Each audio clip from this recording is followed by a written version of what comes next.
Aquí de vuelta para poder hacer la recopilación de Hechos capítulo 19, pero antes necesitamos de la oración, así que si gustan acompañarme, por favor, cerremos los ojitos.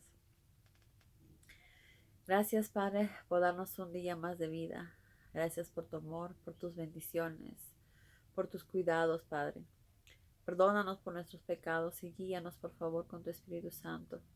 Guíanos en tu palabra, danos la claridad y el discernimiento que necesitamos. Y te pedimos todo esto en el nombre de Cristo Jesús, tu Hijo amado. Amén. Muy bien, amigos. Bueno, aquí hay muchos puntos importantes de los cuales debemos rescatar. Para empezar, Pablo estaba en Efeso cuando encontró a varios discípulos, ¿verdad? Los cuales les preguntó, ¿recibieron ustedes el Espíritu Santo cuando creyeron? Y ellos le respondieron, no. ¿Qué es eso? ¿Qué quiere decir? ¿Qué es el Espíritu Santo? Entonces, ¿qué creencias manifestaron ustedes para que puedan bautizarse? Les preguntó Pablo. Y entonces ellos contestaron, las que Juan el Bautista enseñó. Entonces Pablo les explicó que el bautismo de Juan simboliza el deseo de darle la espalda al pecado y volverse a Dios, y que los que recibían tal bautismo tenían que creer en Jesús, del que Juan dijo que habría de venir. Entonces aquí, amigos, hay dos cosas importantes. Una, el bautismo. Sabemos lo importante que es el bautismo y que debemos de bautizarnos. Es una forma de expresar eh, como un pacto, un símbolo que estamos demostrando que queremos servir a Dios, que queremos darle la espalda a nuestra personalidad vieja, pasada, aquella que pecaba y hacía las cosas lejos de Él, demostrando que somos una nueva persona y que está dispuesta a servir a Dios. Entonces, uno, lo importante del bautismo. ¿Cuándo necesitamos bautizarnos? ¿En qué momento? En el momento que tú decidas que quieres servir al Padre, que quieres hacer tu voluntad. En el momento que tú decides hacer la voluntad de Dios, es cuando tomas la decisión de que quieres bautizarte. ¿Cómo tiene que ser el bautismo? Pues como Jesús nos lo enseñó, ¿verdad? Como Jesús lo hizo, de la misma manera. Después dice, y que los que recibían tal bautismo tenían que creer en Jesús. Sabemos que si no creemos en Jesús, ni siquiera podríamos estar bautizados. Primero tenemos que saber que creemos en Jesús, creemos en el Mesías. Segundo, que tenemos que arrepentirnos de nuestros pecados, querer servir de corazón a Dios siempre. Y por eso es importante el bautismo para, como les volví a repetir, una forma de demostrar nuestro pacto con Dios, ¿no? Demostrarle que realmente lo amamos, que estamos decididos. Muchas veces Él ya lo sabe, Él lo conoce, porque Él conoce nuestros corazones mucho mejor que nosotros mismos. Pero es una forma de demostrarle cuánto la amamos y que decidimos seguir su camino. ¿Hay alguna edad, un tiempo para esto? No. Así lo hizo Jesús, así lo debemos hacer nosotros. De igual manera, ¿qué pasa si fuimos bautizados cuando éramos niños? Porque normalmente es así como se bautizaba, ¿verdad? Cuando somos pequeñitos nos bautizan. No sé, no sabría decirles si ese bautizo será válido o no, lo cual eh, no significa que esté bien o esté mal. Es un bautizo y siempre es bueno. Es una forma en que nuestros padres nos acercan a Dios, nos ayudan a conocerlo un poquito más. Pero ahora que ya estamos grandes, así como Jesús lo hizo en una etapa ya madura de su vida, es importante que nosotros lo hagamos también y demostremos que queremos cambiar nuestras vidas y queremos dedicarnos a servir a Dios, a hacer su voluntad. Entonces sabemos lo importante que es el bautismo, lo importante que es también que creamos en Jesús, porque Él es el camino, la verdad y la vida. Sin Él no podemos hacer nada. Entonces es importante que creamos en Jesús y gracias a Jesús nos da la oportunidad de tener la vida eterna, de poder volver a vivir. Entonces, los que recibían tal bautismo tenían que creer en Jesús del que Juan dijo que habría de venir, es lo que Pablo les estaba diciendo. Al oír esto, se bautizaron en el nombre del Señor Jesús. Recordemos que ellos ya habían sido bautizados, pero al escuchar lo que Pablo dijo, decidieron ser bautizados otra vez, ¿verdad? Y esta vez en el nombre de Cristo Jesús. Y así fue como lo hicieron. Entonces Pablo les puso las manos sobre la cabeza del Espíritu Santo, y el Espíritu Santo vino sobre ellos, y hablaron en lenguas extrañas y profetizaron. Eran en total unos 12 hombres. A veces esto es maravilloso, ¿verdad? Porque el Espíritu Santo bajó sobre ellos y claramente comenzaron a profetizar y hablar en otras lenguas. Esto obviamente no pasa en los días de ahora, no pasa en los días actuales. Después de bautizarnos, eso no pasa, pero probablemente algo sí pasa dentro de nosotros. Algo que solamente nosotros y el Padre y el Espíritu Santo sabremos. Y eso es lo más importante, esa relación estrecha que nosotros queremos tener. Entonces, después que ellos ya fueron bautizados y llenados del Espíritu Santo, Pablo siguió visitando las sinagogas y se pasó todos los días de reposo proclamando abiertamente sobre sus creencias, contando por qué había adoptado esa creencia y persuadiendo y ayudando a muchas personas a creer en Jesús. Él se usaba a sí mismo, ¿verdad? Miren que yo fui un pecador, miren los muchos errores que cometí, que yo perseguía a los cristianos pensando que era lo correcto, pero estaba tan equivocado, y hasta que Jesús lo tocó. Y todo él lo hacía con mucho amor, porque quería llegar a los corazones de cada ser humano y que se dieron cuenta que no importa lo errado que estaban o los pecados que tenían, que nuestro Padre siempre está dispuesto a perdonarlos. Y también quería enseñarles acerca de Jesús, todo lo que Jesús había hecho y el gran sacrificio que había hecho por nosotros. Entonces, probablemente muchas personas lo escucharon y se volvieron creyentes, pero habían también muchas otras que rechazaban el mensaje y se expresaron públicamente en contra de Cristo. Pablo entonces decidió ya no predicarles más. Separó entonces los creyentes y comenzó a celebrar reuniones diarias de predicación en el salón de conferencias de Tirano. Como les digo, amigos, cada ser humano va a entender en el momento que necesite entender. Y solo aquellos que realmente tengan humildad de corazón, que quieran realmente entender y comprender la palabra.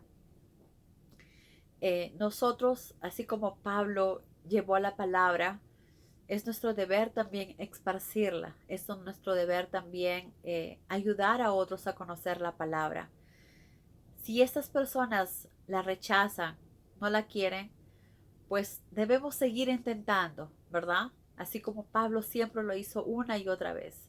Pero va a llegar un momento en que nosotros nos vamos a dar cuenta cuando esas personas realmente no quieren entender, no quieren comprender. Entonces quizás darles un espacio y luego darles un tiempo y si se puede volver a intentar otra vez más. Pero como Pablo hizo aquí, cuando ya comienzan a hablar en contra de Cristo, en contra de la palabra, comienzan a dudar. Entonces es mejor retirarse así como Pablo lo hizo y orar por esas personas, porque solo Dios conoce sus corazones y sabe cuándo será el momento que podrán conocerla. Entonces Pablo se retiró de esas personas, se alejó de esas personas y comenzó a juntarse con los creyentes y a hacer reuniones diarias para llenarse espiritualmente de Dios, que es tan importante, ¿verdad? Tan valioso. Y así estuvo durante 2 años. Luego no quedó en la provincia turca de Asia ni judío o griego que no haya escuchado el mensaje del Señor. Qué maravilloso, ¿verdad? Pablo se esforzó mucho para que todos tuvieran la oportunidad de conocer y de escuchar la palabra. Ya cada ser humano verá su corazón si lo desea hacer o no. Pero él puso todo de sí. Entonces Dios le dio a Pablo el poder de hacer milagros asombrosos. A veces bastaba poner sobre el enfermo un pañuelo o alguna prenda de Pablo para que el enfermo sanara o los demonios salieran. ¿Por qué era esto? ¿Por qué pasaba esto? Porque nuestro Padre quería que las personas que estaban ahí supieran que Pablo venía de él, que Pablo era de Dios. Y por eso le hacía a través de Pablo grandes y maravillosos milagros para que ellos vieran y pudieran creer. Porque como sabemos, muchas veces los seres humanos somos muy incrédulos, perdón. Si no vemos, no creemos. Entonces, Dios nos conoce y por eso que nuestro Padre en su infinito amor es lo que hacía a través de Pablo y de todos sus discípulos, maravillosos milagros para que la gente empezara a creer en ellos.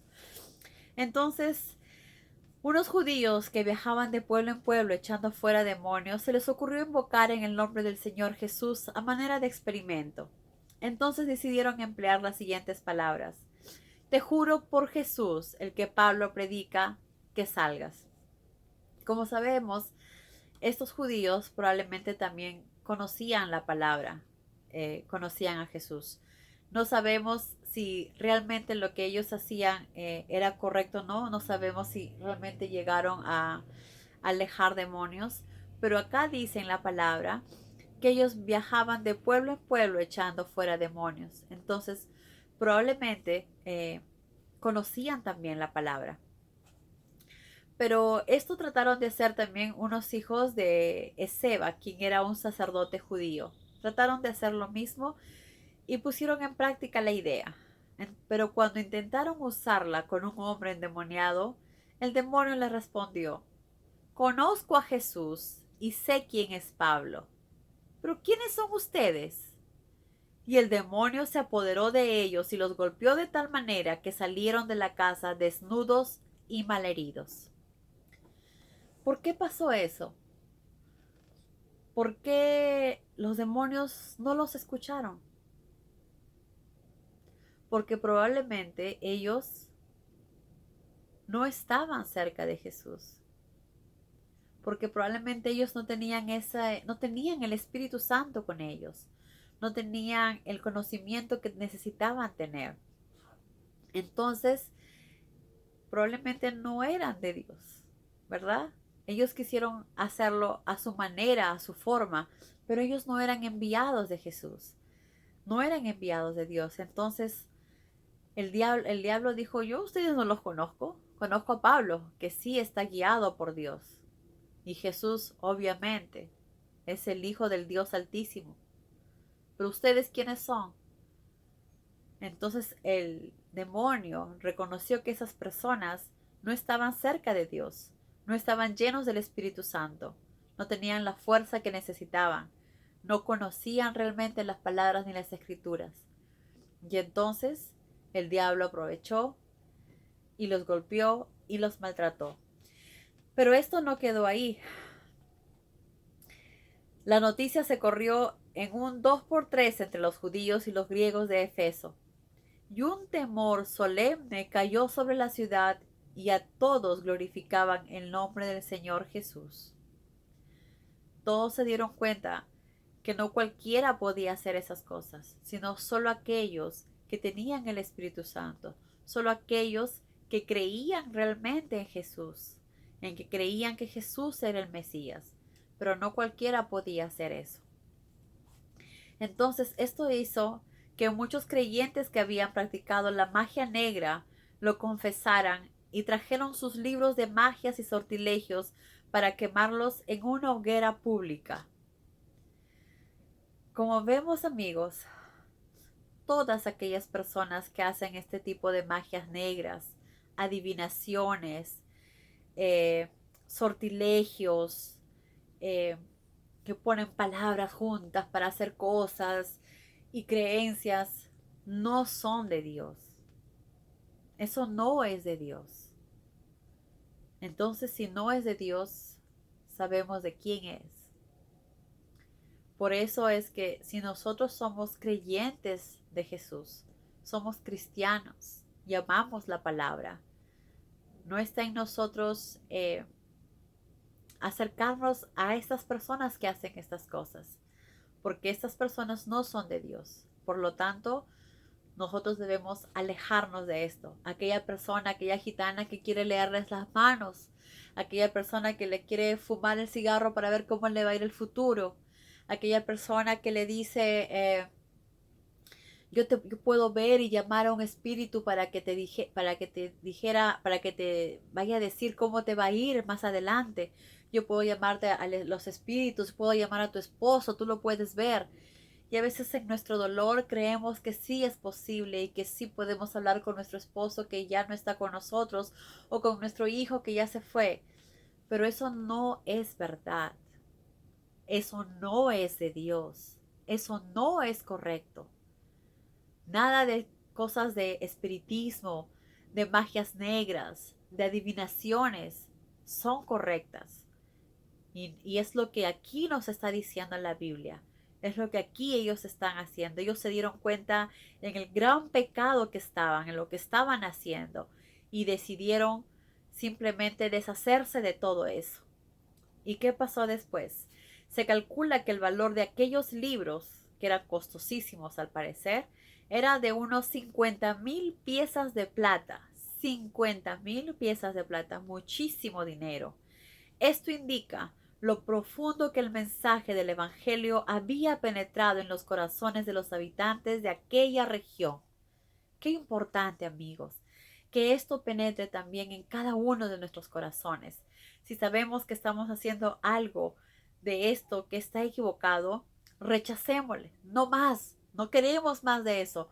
Quizás lo hacíamos sin saber que era tan malo, sin saber que hacíamos tanto daño, sin saber que nos alejábamos de Dios.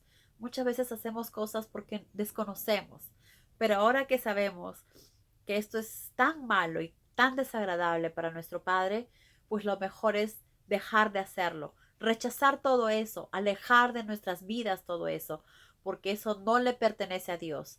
Y si no le pertenece a Dios, tampoco nos pertenece a nosotros, porque nosotros somos de Dios, somos cristianos y nuestro deseo es hacer la voluntad del Padre, no la nuestra ni la de los hombres. Entonces, gracias a lo que pasó, ellos quemaron todos esos libros de adivinanzas y magias y se volvieron cristianos a creer la palabra y acercarse más a Dios. Después de esto, comenzó, dicen, aquellos días se produjo en Efeso un gran disturbio contra los cristianos.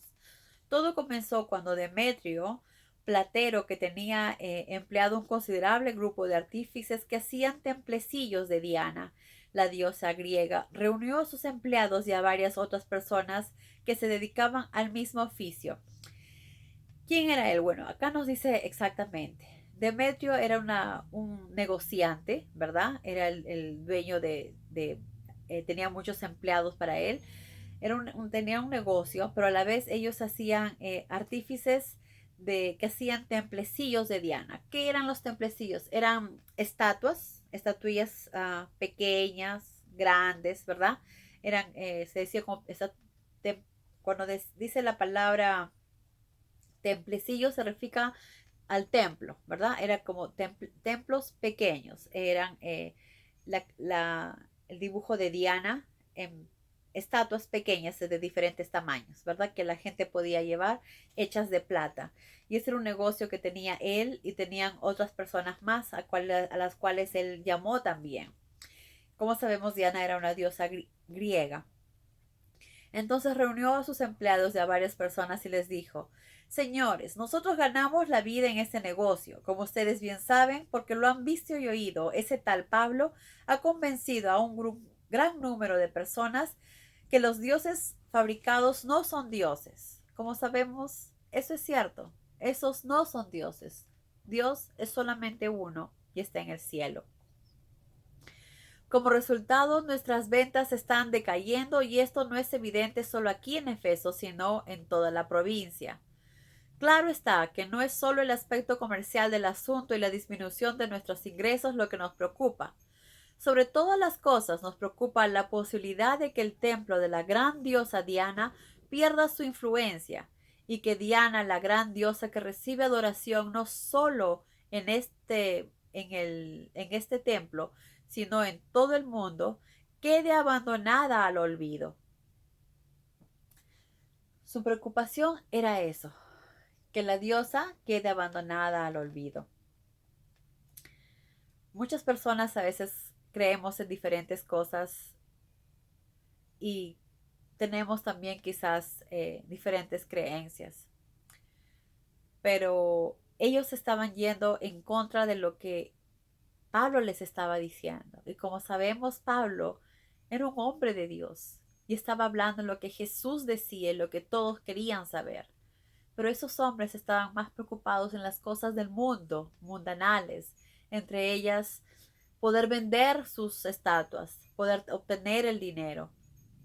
Y también en que la gente desconociera a Diana, que con el tiempo Diana, que era alabada en todo el mundo, llegue un momento en que llegue al olvido. Pero ¿era eso realmente importante?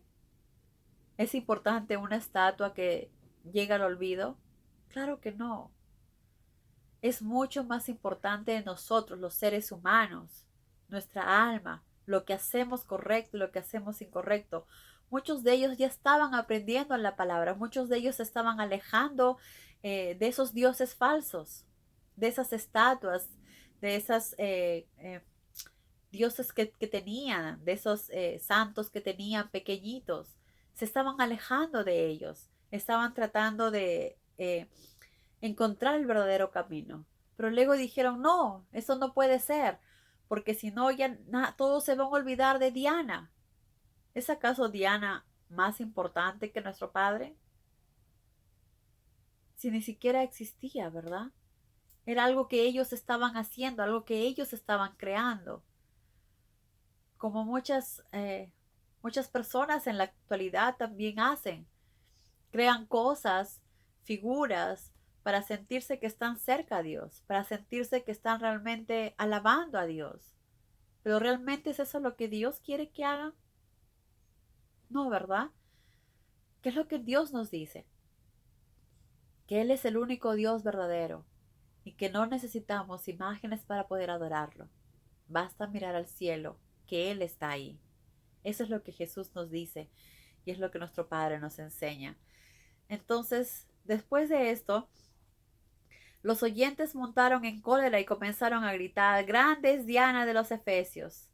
Entonces una turba se apoderó de Gayo y Aristarco, compañeros de viaje de Pablo, y los llevaron al anfiteatro para juzgarlos. Al saber esto, Pablo obviamente quería ir corriendo al anfiteatro, pero los discípulos no lo dejaron ir. Además, varios oficiales romanos, amigos de Pablo, le enviaron mensajes en los que le suplicaban que no arriesgara la vida yendo al teatro. Obviamente porque las cosas se iban a poner mucho peor, ¿verdad?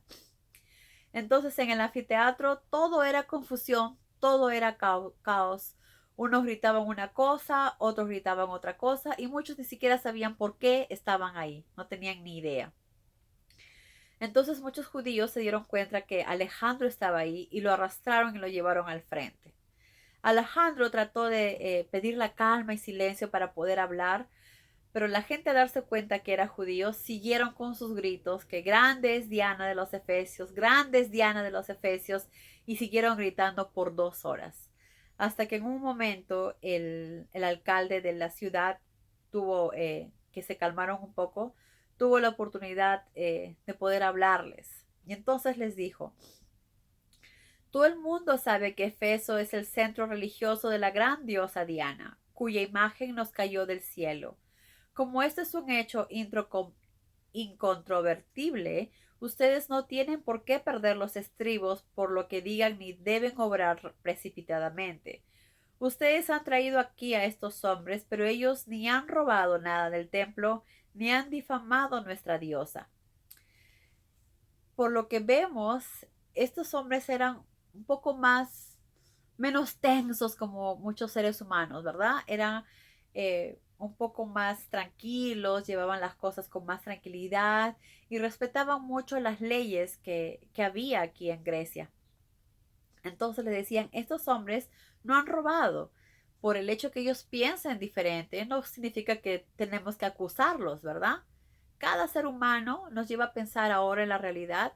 Cada ser humano tiene su forma de pensar y ver las cosas. No quiere decir que esté bien o esté mal.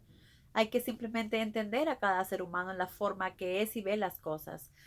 Pero cuando hablamos de la palabra de Dios, cuando hablamos de lo que Jesús nos enseña, Jesús nos enseñó solo una cosa, ¿verdad? Y, y en toda la Biblia nos enseña y nos vuelve a repetir exactamente lo mismo, que es amar a Dios sobre todas las cosas y amar a nuestro prójimo como a nosotros mismos. Jesús se basó siempre en el amor y en sus enseñanzas y en el amor al Padre. Cuando Jesús estuvo acá, Jesús también siempre nos decía, como mi Padre dijo, como mi Padre hace. Entonces Jesús nos enseñó a quién debemos orar, cómo debemos hacerlo. Jesús nos enseñó hasta la manera de cómo debemos de orar, ¿verdad? Nos enseñó una manera de cómo podemos hacer una oración. Entonces, eso es lo que debemos hacer. No lo que los demás seres humanos de este mundo nos digan, porque pueden estar equivocados.